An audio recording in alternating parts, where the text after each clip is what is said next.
말씀을 통해서 우리가 지난주에 이어서 광야 속에 갇혔을 때 어떻게 할까 우리가 다시 한번 말씀을 토대로 강해를 해 나가려고 합니다. 지난주에 말씀드렸죠. 하나님이 장막을 치라 한 곳, 그곳에 갔는데 구출의 비아히롯 그리고 바알이 내다보며 조롱하는 바알스본 사이의 계곡 속에 갇히게 되어졌어요. 앞으로 나아가면 홍해바다가 떡하니 버티고 뒤에서는 바로의 군대가 이제 최정예의 무기를 장착하고 이제 뒤로 막 몰려옵니다. 오늘 본문 또 우리가 보게 되어지니까 그들이 보이기 시작을 했어요. 자, 이때 이스라엘 백성들의 반응이 어땠는가? 오늘 우리가 조금 살펴보려고 합니다.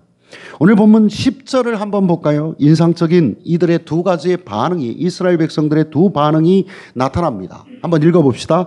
바로가 가까이 올 때에 이스라엘 자손이 눈을 들어 본즉 애굽 사람들이 자기들 뒤에 이른지라 이스라엘 자손이 심히 두려워하여 여호와께 부르짖고. 이스라엘 백성들이 보여준 첫 번째 반응이 뭡니까? 두려워하여입니다. 그들은 두려움에 사로잡혔습니다. 두 번째 반응은 또 뭘까요? 그러니까 부르짖고 이렇게 되어져 있어요. 그러니까 10절에 보면 두 반응이, 이스라엘 백성들의 두 반응이 나오는데 두려워하였다 그리고 부르짖었다 이렇게 이야기를 해요. 그런데 우리가 이 본문을 좀 10절을 좀 자세히 보게 되어지면 이 부르짖음이 우리가 생각하는 하나님을 향하여서 내 기도를 드리고 응답을 바라는 그런 부르짖음이 아니라는 것을 우리가 알 수 있어요. 이 부르짖음은 정상적인 기도가 아닙니다. 어떤 부르짖음일까요? 불평, 원망, 그런 부르짖음이에요. 광야에 갇힌 바 된 이 상황, 인생의 극한 상황에 놓일 때 오늘 우리가 정말로 낙심되어 슬픈 그런 상황이 펼쳐지게 되어질 때 이스라엘 백성들이 보여준 이 반응은 두 가지였어요. 그들은 두려워했습니다. 그리고 불평과 원망을 시작했습니다. 이스라엘 백성들만 그럴까요? 우리도 예외는 아닐 겁니까? 아닐 겁니다. 왜 두려워했다고요? 왜 두려워했습니까? 바로가 가까이 올 때에 이스라엘 자손들이 눈을 들어 보니까 이렇게 된 거예요. 봤단 말이에요. 군대가 넘어요. 그들의 시선이 지금 어디를 향하고 있습니까? 군대를 보고 있어요. 뒤에서 쫓아오는 군대에게 시선이 고정되었습니다. 여러분, 우리가 어려움을 당할 때, 고난을 당할 때 그 현실에서 눈을 뗄 수 있어요, 없어요? 없습니다. 어떤 인간이 담대하게 주님만 바라보겠습니다. 아무리 크리스찬이고 아무리 믿음이 좋은 백성이라 할지라도 이건 거짓말이에요. 솔직히 현실 볼 수밖에 없지요. 물질의 고난, 가정의 고난, 자녀들을 또 우리들의 또 어떠한 관계 속에서 깨지고 또 상처되어지고 우리들의 마음을 아프게 할 때 그 현실을 보지 않고 어떻게 주님 앞에만 매달린답니까? 우리의 시선이 그쪽으로 갈 수밖에 없는데요. 그러나 거기에만 머물러서는 안 됩니다. 안 볼 수 없지요. 고정된 시선이 되어져서는 안 됩니다. 견딜 수 없는 상황, 어려운 현실에도 불구하고 이 현실 건너편에서 이 현실을 주관하고 계시는 하나님을 바라봐야 될 줄로 믿습니다. 그때 비로소 하나님께서 우리의 시선을 감당해 주시고 우리에게 나아갈 방향을 제시해 주실 거예요. 오늘 또 우리는 현실 속에만 집중되어지게 되어지고 매몰되어지게 되어지면 어떻게 됩니까? 더 두려워지더라고요. 더 막막해지더라고요. 아, 이거 어떻게 하지? 나 이게 죽게 생겼네. 내 마음에 너무나도 슬픔. 이거 정말 큰일이야. 이거 큰일 났어. 계속해서 내 마음속에 불안과 공포와 그리고 말 속에서 생각 속에서 되뇌이게 되어지는 것은 뭐냐면 계속 되어지는 원망이에요. 불평만 나오게 돼요. 뭐 저라고 그런 상황이 없었겠습니까? 여러분들 왜 그런 상황이 없었겠습니까? 되돌아보면 이제 돌아보면 지나와 보면 그거 별거 아니었는데 그때 하나님을 의지했더니 무엇인가 해결되어진 그런 것들을 맛보고 우리들이 살아가잖아요. 근데 왜 우리들은 꼭 지나고 나서 그 생각을 할까 봐. 이미 체험했는데. 여러분, 이스라엘 백성들이 처음부터 애굽 땅에서 처음 나올 때부터 이런 모습은 아니었어요. 8절 볼게요. 8절을 보면 그 답이 있어요. 답이 아니라 처음 나올 때 그들의 모습을 볼 수 있어요. 읽습니다.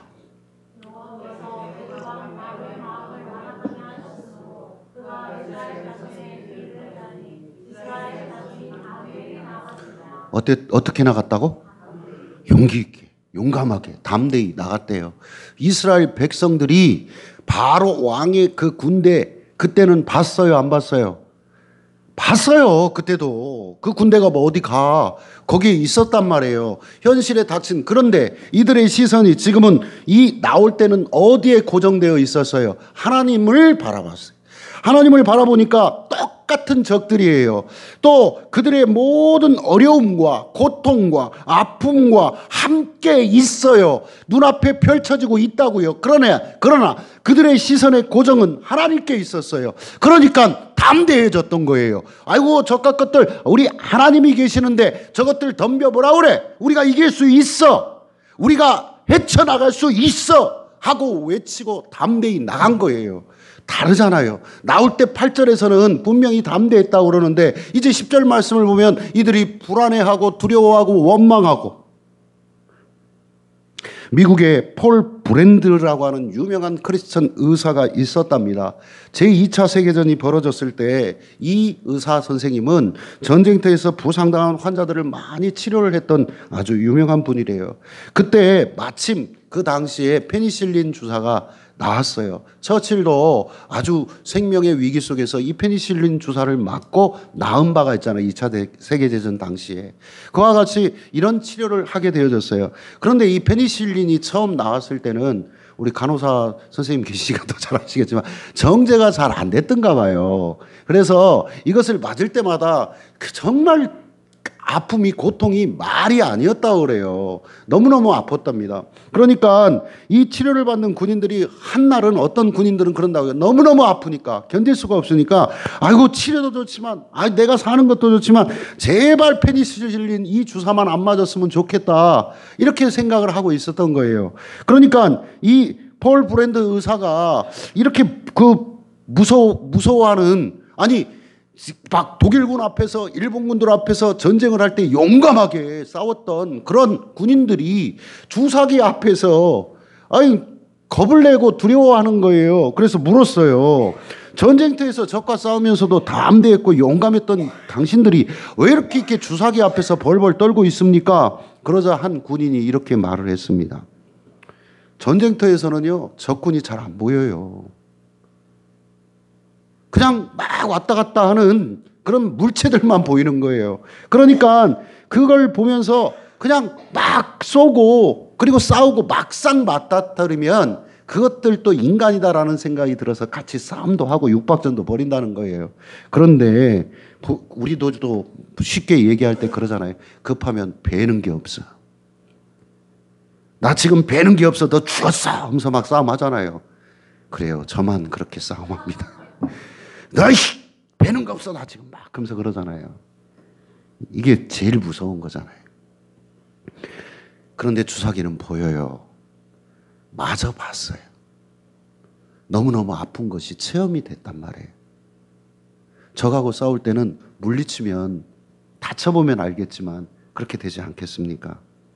여러분, 우리들의 아픔도 별것도 아닌 건데 보이니까 두려운 거예요. 우리가 이러한 어려움에 처할 때 잘 보이지는 않지만 전능하신 하나님께 어떤 시선을 우리가 갖느냐가 제일 중요합니다. 그렇지 않으면 자꾸 눈에 보이는 작은 것 때문에 두려움에 빠지게 돼요. 이스라엘 백성들은 두려움에 사로잡혔고 또 두려움에서 끝난 것이 아니라 불평과 원망을 시작합니다. 어떤 불평을 했을까요? 11절을 볼까요? 제가 읽어드릴게요. 그들이 또 모세에게 이르되 애굽에 매장지가 없어서 당신이 우리를 이끌어내어 이 광야에서 죽게 하느냐? 어찌하여 당신이 우리를 애굽에서 이끌어내어 우리에게 이같이 하느냐? 누구를 향해서 지금 불평하고 있습니까? 먼저는 모세죠. 모세에게 불평합니다. 그리고 하나님께 불평합니다. 사람과 사람 사이에 어떤 문제가 생기면 우리는 대부분 어떤 우리들의 문제를 갖고 남의 탓을 할 때가 많아요. 근데 그 대표적이 곤고함과 피곤함 속에서 너무나도 어려움 속에서 왜 저 사람이 특히나 지도자들에게 우리들의 원망 불평을 털어내지요. 그렇다고 해서 해결된 적이 있습니까? 아무 해결도 되지 않는데 우리들의 마음 한켠에 그렇게라도 너에게 전가를 시키면 내 책임이 조금은 덜할까 싶어 마음의 위안거리로 삼고자 하지만 전혀 그렇지 않습니다. 하나님께 어떻게 이럴 수 있습니까? 어찌하여 이런 일을 우리에게 펼쳐주십니까? 우리는 이거 정말 싫습니다. 왜 하필 납니까? 하나님께 비난, 또 지도자들을 향해 불평, 원망을 일삼는 경우들이 우리들이 많습니다. 그런데 여러분, 우리가 꼭 기억해야 될 한 가지의 사실이 있습니다. 우리 그리스도인들은 이 과정을 시험이라고 부릅니다. 여러분, 단순히 우리가 넘어지고 자빠지게끔 하시기 위해서 사랑이신 하나님께서 우리를 그렇게 시험 주신 거 아니지요. 우리에게 단계를 극복하여 더 한 단계 더 나아가게끔 만들어 주시기 위해 그 다음 시험도 여러분들에게 준비되어져 있습니다. 어쩔 수 없잖아요. 여러분, 우리 아이들이 이제 초등학교에서 언제까지 초등학교 수준에서만 머물러 있습니까? 효인이 이제 우리 또 진우 중학교 올라가야 돼요. 그런데 거기에서 들어가게 되어지면 단편 선교사라는 걸 봐요. 지금은 봐는지 안 봐? 안 봐요, 지금은? 죄송합니다. 목사님 때는 봤어요.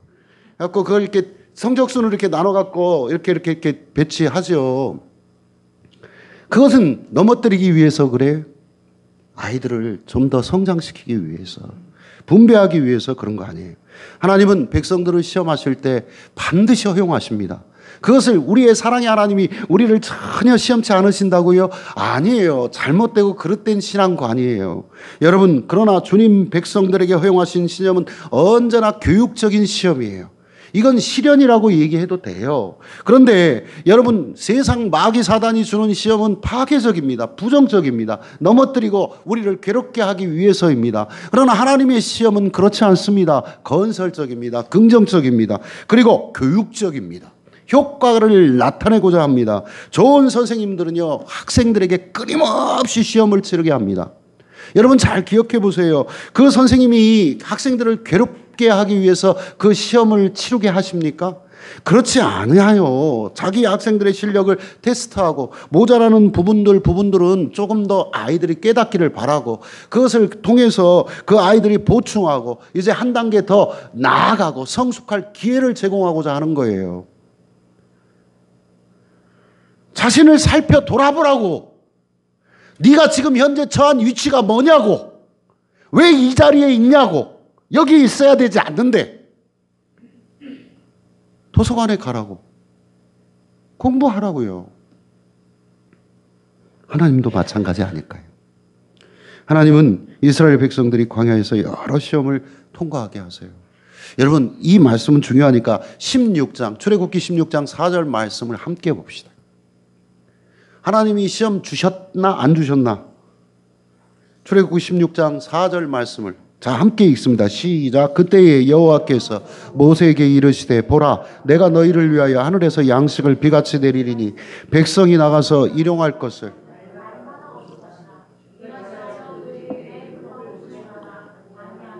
내가 시험하리라 했어요. 하나님께서 시험하리라 했습니다. 이스라엘 백성들을 죽이려고 만나를 주시면서 먹을 것 주시면서 살게 만드시면서 시험한대요. 그런데 여러분, 만나를 주실 때 여러분들 같으면 한꺼번에 다 주시면 얼마나 좋을까? 썩지 않게 만들고. 근데 여러분 보게 되어지면 일용할 것을 날마다 거두게 하신다고요. 수고를 하게 만들고 노력하게 만들어요. 매일같이. 그걸 욕심을 내서 이틀 것, 3일 것 쟁여놓으면 어떻게 돼요? 구더기가 생기고 썩어서 그것을 오히려 집안에 악취를 풍기는. 하나님의 뜻은 뭡니까? 날마다예요. 일용할 것을 구하라는 거예요. 여러분, 우리들의 생각도 그죠? 자, 한 10년 열심히 돈 벌어서 우리가 평생 먹고 살 만큼 다 쌓아놓고 이제부터는 전도하러 다니겠습니다. 선교하러 다니겠습니다. 주님 어렵고 힘든 이웃들을 향하여서 봉사하면서 섬기며 사는 일 할게요. 하나님은 근데 왜 그 두 가지를 병행하라고 그러실까? 하나님의 뜻을 잘 하셔야 됩니다.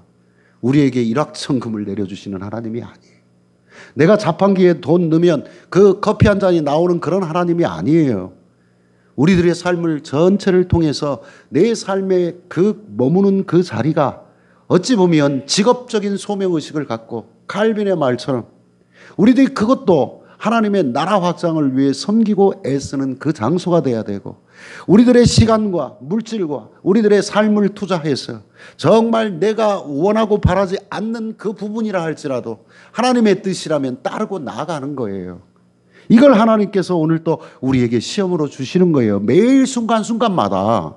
이게 우리들은 자꾸 착각해요. 하나님 그냥 한 번에 한 방에 해결해 주십시오. 로또 한 60억만 되면 저 일 않고 하나님 주의 일만 할게요. 하나님께서는 한 번도 그렇게 하신 적이 없어요. 그날 이스라엘 백성들에게 제공하십니다. 그 이유가 뭘까? 본문에 나와요. 16장 4절에. 자, 하나님이 이 일을 통해서 이스라엘 백성들이 하나님을 의지하는지 안 하는지, 그 율법, 곧 하나님의 말씀대로 사는지 안 사는지를 시험하는 거예요. 오늘 또 우리들에게 그렇게 시험하세요. 이스라엘 백성들은 이 시험에 합격? 실패했어요. 미안하지만 불합격했어요. 그렇다고 하나님께서 실패했으니까 이것들 다 팽개쳐버릴 거야 이렇게 하셨습니까? 우리는 그러면 하나님의 시험을 여러분들 자꾸 출애굽기를 읽으면서 공부하면서 아우 저것들 어떻게 저렇게 신앙생활하고 저렇게 노예 상태에서 구원해 줬는데 어떻게 저들이 하나님한테 모세한테 어떻게 저럴 수가 있디야? 웃기지 마. 나는 더였어. 나는 시험, 하나님이 주신 시험 계속해서 통과하지 못한 그런 사람 중에 한 사람이에요. 그런데 위로가 있잖아요. 하나님께서 그럼에도 불구하고 나를 팽개치시지 않았다는 거. 그러니까 내가 살고 이 앞에서 이렇게 떠들어대지요. 얼마나 감사한 일입니까? 여러분, 그런데 본문에선 하나님이 그 이스라엘, 패역한 이스라엘 백성들, 정말로 하나님의 시험 가운데 통과하지 못한 이 이스라엘 백성들을 위해서 구원의 처방을 내놓으셔요. 그 처방이 여러분 13절에 나오게 되어지거든요. 여러분 13절, 오늘 본문 14장 13절을 좀 찾는 동안 여기에 보면 4가지 처방이 나옵니다. 잘 한번 보시기 바랍니다. 야, 읽어봅시다. 시작.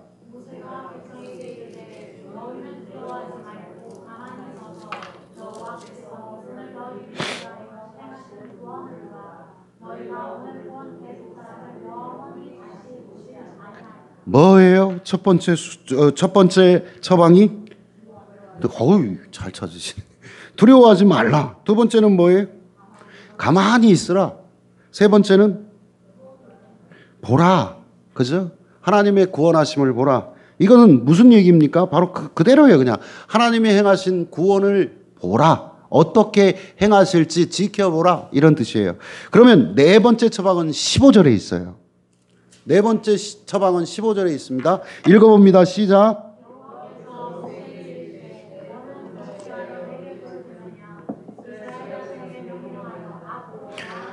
앞으로 나아가라. 첫 번째는 뭐예요? 두려워 말라. 두 번째는 가만히 있으라. 세 번째는 보라. 네 번째는 앞으로 나가라. 자, 이렇게 4가지 처방을 이들에게 주었어요.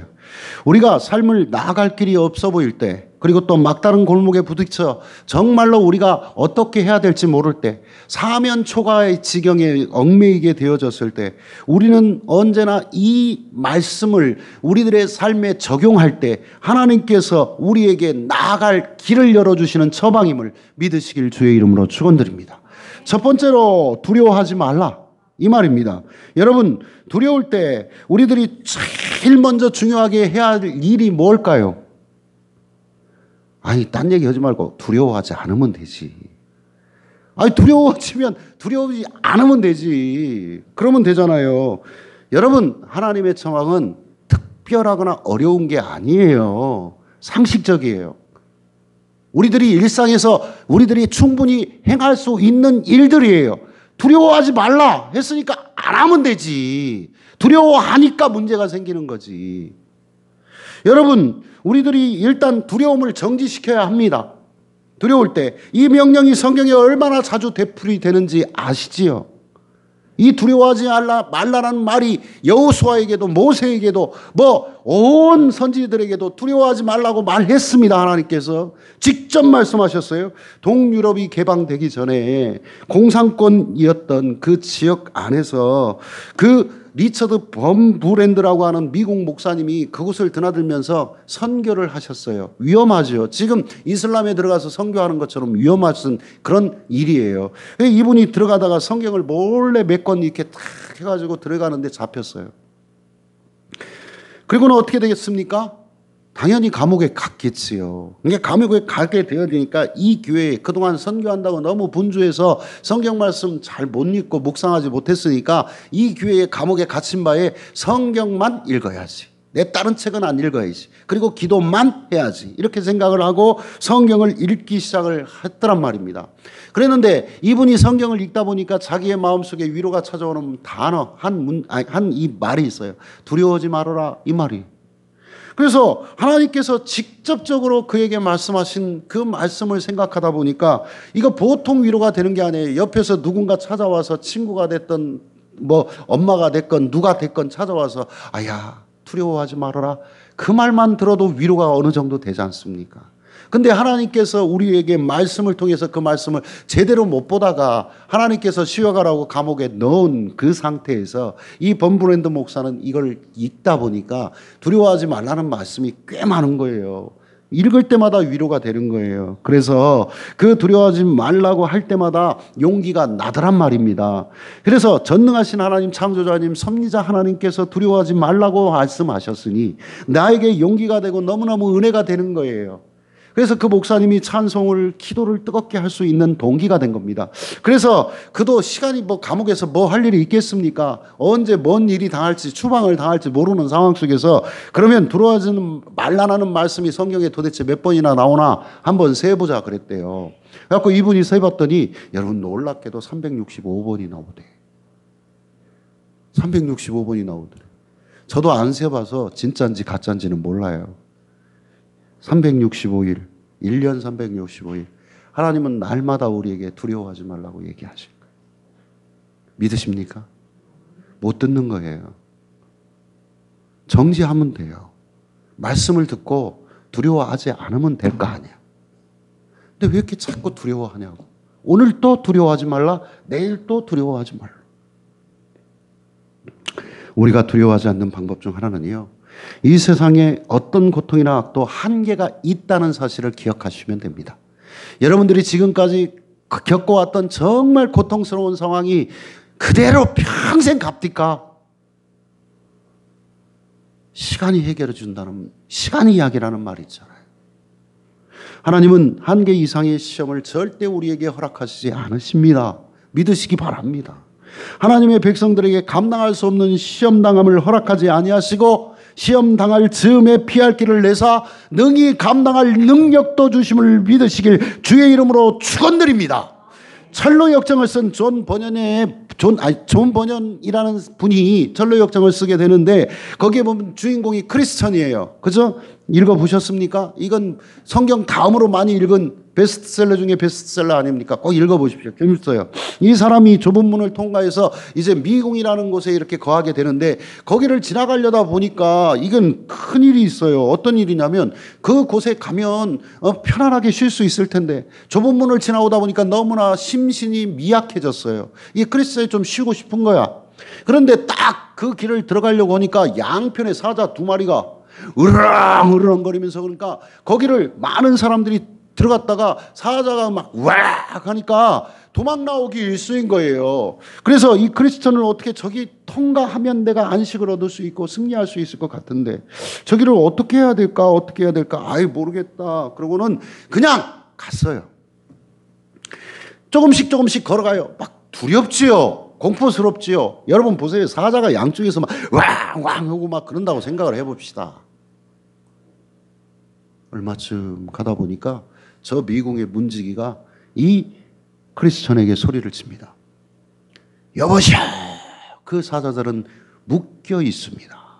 걱정하지 말고 반드시 오십시오. 아멘. 가만히 보니까 진짜로 새 사자들이 묶여 있는데 여러분, 이 쇠사슬이 절대 풀리지 않을 것 같은 거야. 우리들도 쇠사슬에 묶여있는, 여러분, 어렸을 때 그런 경험 한 번쯤 있잖아요. 옆집에 개가 있어. 어찌나 짖는가. 줄로 묶여있는데도 와와와왁 짖어댔어 하면 그 근처에 못 갑니다. 그 집에 갔다가도 또 어린 마음에 어떻게 합니까? 개가 혹이라도 끈 풀고 쫓아오면 어떻게 하나 해갖고 그 집에서 후딱 나가버리잖아요. 믿음이에요. 그 미국 문만 보고 가야 돼. 직진해야 돼. 딴 데 옆에 사자 보고 으르렁거리는 소리를 들으면 더 두려움과 공포가 생겨요. 우리들의 고정된 시선이 필요해요. 왜 자꾸 옆에를 봐요? 존 버년이 이 작품을 통해서 우리에게 주시고자 하는 교훈이 뭘까? 악은 한계가 있습니다. 하나님께서는 사랑하는 백성들을 위해서 악을 제한시킵니다. 그리고 기어이 우리로 하여금 승리하게 만드실 겁니다. 그러니 우리는 앞만 보고 하나님만 보고 두려워하지 말고 가게요. 두 번째 처방은 뭐라고요? 잊어버렸죠? 좀 잊어버려 주십시오. 가만히 있으라는 세 번째와 연관성이 있어요. 세 번째 처방이 뭐라고요? 보라. 하나님의 구원하심을 보라. 하나님의 역사하심을 보라. 자, 이 말을 바꾸어 말하면 뭡니까? 하나님만 신뢰하라. 가만히 있으라. 이 말은 가만히 있으면 그냥 넋놓고 하나님을 믿으라. 이런 말씀 아니겠어요? 자, 그런데 하나님을 신뢰하려면 먼저 어떻게 해야 됩니까? 내가 몸부닥질 치던 거, 내가 생각했던 거 스톱시켜야죠. 정지시켜야죠. 내가 하려고 했던 모든 일을 일단은 놔야죠. 그리고 하나님이 하실 것을 기대해야죠. 근데 우리가 계속 하겠다고 하면 하나님이 하실 것이 있어요, 없어요? 없어요. 하나님이 들어올 자리가 없어요. 그러니까 가만히 있으라라는 거예요. 내가 다 하려고 합니다. 그러니까 하나님께서 그래 네가 잘 해봐 이러시지요. 하나님께 맡겨야 될 때, 우리가 기도해야 될 때는 자꾸 내가 몸부닥칠치고 내 능력으로 뭔가를 할 수 있을 것 같다고 생각하지만 아니에요. 오산이. 하나님께 맡겨야 될 때는 내가 가만히 있을 때예요. 그러면 어떻게 해야 됩니까? 자, 여러분, 사람이 수영을 하려고 하면 저는 수영을 무서워서 못해요. 이상하게 그래요. 저희 아버지는 완전히 수영 선수군요. 선장이셨으니까. 근데 저를 데리다가 이 양반이, 그러니까 내가 아버지를 못 믿었지. 수영을 가르치는데, 저를 어렸을 때 수영을 가르치는데, 야, 잘하고 있다. 그런 건 좋아. 그런데 어떻게 하냐면 막 이렇게 안고 바닷가에서 키가 이렇게 넘어가는데 어린 애한테 그걸 갖다가 놔버린 거예요. 엎어엎어 물이 너무 공포스러운 거예요. 나 죽다 살았잖아. 그때는 나 지금도 못 잊어요. 그런데 정말로 수영을 잘하기 위해서는 어떻게 해야 됩니까? 가만히 있으면 돼요. 근데 나는 그거를 못했던 거예요. 그냥 내 아버지 믿고 가만히 있었으면 됐는데 그걸 못한 거예요. 아버지가 붙잡아 줄 것을 믿으면 되는데 우리는 못 믿어요. 제가 그때 깨달은 거예요. 아, 정말 어리석구나 내가. 그러면 저도 참 수영 잘하셨거든요. 여러분, 힘 빼세요. 그냥 물에 몸을 맡기세요. 이 말을 믿어야 되거든. 내 손의 수고를 빼야 되거든. 몸부림치지 말아야 되거든요. 이걸 어떻게 하나 자꾸 몸부림치면 칠수록 우리는 물속으로 빨려 들어가더라고요. 이걸 보시는 하나님께서는 얼마나 답답해 하실까요? 에레미야서 3장 26절 말씀에 보면 사람이 여호와의 구원을 바라고 잠잠히 기다림이 좋도다 이렇게 말씀하세요. 그러니까 정작 어려움과 괴로움이 찾아오면 이 말씀을 우리들의 마음속에 되새겨야 돼요. 에레미야 애가 3장 26절이에요. 다시 여러분 사람이 여호와의 구원을 바라고 잠잠히 기다림이 좋도다. 믿으세요. 내가 할 수 있는 게 아니에요. 세 번째 처방은 뭡니까? 이어서 그냥 보라 이거예요. 하나님의 역사하심, 간섭하심을 보라는 겁니다. 여러분 하나님 다 맡겼습니다. 믿습니다. 아멘. 그리고 나서 그 다음에 더 중요한 게 뭘까? 다시 돌아가면 안 돼. 무슨 말씀입니까? 우리가 정말로 이래. 하나님 오늘 또 이 예배를 통해서 내가 문제가 있으면 다 하나님 맡겼어요. 아멘. 저 믿어요. 그리고는 돌아서서 나갈 때 하나님 그런데 이거 어떻게 하죠? 또 이렇게 물어. 다시 고민해. 그죠? 내가 하나님께 맡겨둔 나의 무거운 짐을 하나님 나한테 다시 주시죠. 회수해 갖고는 가. 그래요, 안 그래요? 맞지요? 그렇게 하고 가갖고 아이고 끙끙대고. 여러분 그 예화 아시잖아요. 어떤 할머니가 안쓰러워서 옛날에 소달구지 끌고 다니던 그 운전사가 할머니 그냥 이거 안고 여기서 이거 타고 가세요. 어디까지 가신지 모르지만 하여튼 대다 드릴게요 했어. 뒤에서 막 끙끙거리는 소리가 들려. 뭔 소린가 하고 뒤를 돌아봤어요. 봤더니 할머니가 미안해서 무거운 짐을 머리에다 그대로 이고 그 달구지 위에 앉아갖고 아이고 힘들어 아이고 힘들어 그러고 있는 거예요. 이걸 어떻게 해야 돼요? 내려놔야지. 믿고 내려놔야죠. 자, 주님께서 역사하십니다. 믿고 갑시다. 네 번째, 시간이 많이 갔네요. 이거 말씀드려야 되는 중요한 겁니다. 네 번째 처방이 뭐라고요? 에? 앞으로 나아가라. 여러분, 하나님께서는 우리에게 계속 가만히 있으라고 절대 하시지 않습니다. 하나님은 때를 주십니다. 이제 말이야, 네가 행동해야 될 때야. 가라. 그때 가야 합니다. 하나님의 신호가 올 때까지 하나님의 신호가 올 때까지는 가만히 계셔야 돼요. 아시겠어요? 믿고 순종하고. 알았습니까? 여러분, 조지 물러 목사님 아시잖아요. 그분이 우리에게 이렇게 말을 했어요. 절대로 주님보다 앞서지 말자. 성령님보다 앞서지 말자. 기도보다 앞서지 말자. 앞서지 마세요. 우리들은 왜 이렇게 어리석게도 내가 앞서겠으니 하나님 내 뒤를 쫓아오세요 이럽니까? 우리가 다 화살 맞을 겁니까? 우리 하나님은 사랑의 하나님이고 전능하신 하나님이니까 야, 내 뒤에 있어. 내가 다 이거 막아줄게. 이러고 기다리라고 하시잖아요. 기다려야죠. 그리고 그럼 때가 차서 이제 네가 해 라고 하고 요구하실 때가 있어요. 그러면 순종해야죠. 하나님을 의지할 준비가 되어 있는 이스라엘 백성들을 향하여 때가 찬 시각에 하나님이 그 다음에 처방을 내리셨어요. 15절에 보니까 뭐라고 되어 있습니까? 여호와께서 모세에게 이르시되 너는 어찌하여 내게 부르짖느냐? 이스라엘 자손에게 명령하여 앞으로 나아가게 하라 그랬어요. 그죠? 여러분, 이스라엘 백성들이 앞으로 나아가려고 하니까 그때 딱 바다가 쩍하니 갈라졌던가요? 안 그랬어요. 여러분 이 대목을 잘 봐야 돼요. 바로 갈라진 게 아니에요. 그대로 있었어요. 물결이 더 심해 보여요. 아유, 이거 가다간 죽을 것 같은데요. 그런데 하나님께서 뭐라고 하세요? 이젠 앞으로 가라고 명령하시잖아요. 그러면 여러분 어떻게 해야 돼요? 아직도 넘실대는 바다. 너무나도 이걸 가게 되면 기적이 일어날 낌새는 전혀 보이지 않는 이 상황.